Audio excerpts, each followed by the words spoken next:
do you think that we are, I know we're in the end of times, I believe, but do you think we are now in the tribulation with everything going on? I heard that the current pope is the false prophet and looking to start, he's actually having a meeting in September, I heard, for a one world religion. And my second question is, if we're in the tribulation, do you think that sinners can be forgiven in the tribulation?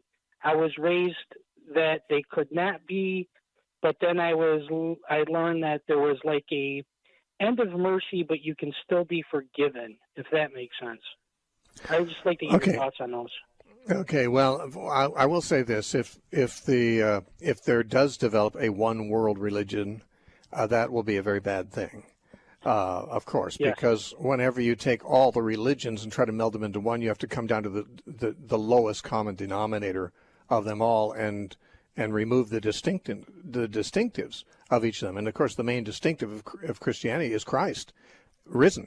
And simply the Buddhists and the Hindus and the Muslims won't believe that. So if they're going to meld into one religion, they're going to have to cut that part out.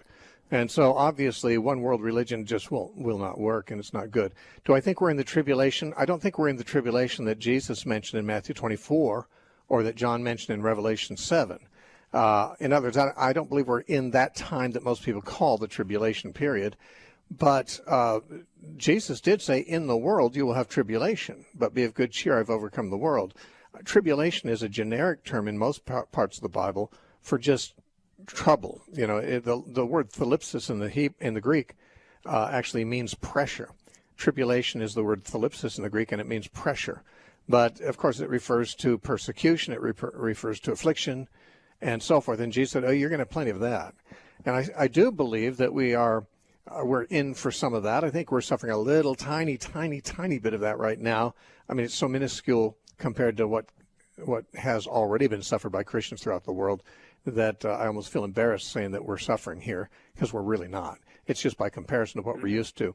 But we will probably suffer far worse at some point, and maybe in the near future. I don't know. I don't have any time schedule for the last days.